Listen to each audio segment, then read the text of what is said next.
عراق میں امریکہ اور سعودی عرب کی جانب سے مشترکہ کارروائی کرتے ہوئے پاپولر موبلائزیشن فورس کو نشانہ بنایا گیا ہے۔ سینٹ کوم اور سعودی حکام کا کہنا ہے کہ پاپولر موبلائزیشن فورس، جسے عرف عام میں حشد الشعبی کہا جاتا ہے، کو سعودی عرب میں آئل فیسلٹیز کو نشانہ بنانے پر ٹارگٹ کیا گیا ہے۔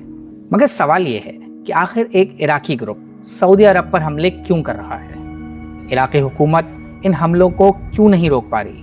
اور ایسی بھی کیا وجہ ہے کہ سعودی عرب اور امریکہ کو ایک ایسے گروپ کو مشترکہ طور پر ٹارگٹ کرنا پڑ رہا ہے؟ تو اس کا سیدھا اور آسان جواب ہے ایران۔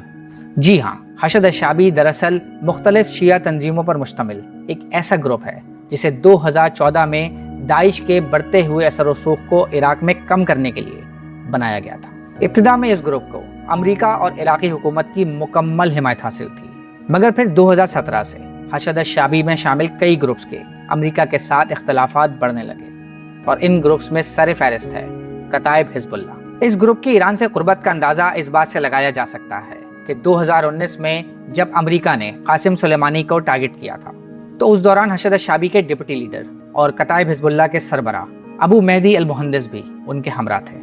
کہنے کو تو حشد الشعبی عراقی فوج کا حصہ ہے، حکومت کے ماتحت ہے اور تنخواہ بھی حکومت سے لیتی ہے، مگر اس کے کئی دھڑے خصوصاً کتائب حزب اللہ آزادانہ طور پر آپریٹ کرتے ہیں، اور ملک میں انہوں نے ایک پیرالل سیکیورٹی اپریٹس بنایا ہوا ہے۔ ان گروپس کو ایران کے پاسدارانہ انقلاب کی حمایت حاصل ہے، اور 2014 سے کئی سالوں تک داعش کے خلاف لڑنے کے بعد 2017 سے یہ گروپ امریکہ کے خلاف ہو گئے تھے۔ ایران اور امریکہ کی حالیہ جنگ کے دوران کئی عرب ممالک نے یہ دعویٰ کیا تھا کہ ان پر حملے عراق میں موجود ملیشیاز کی جانب سے کیے گئے ہیں۔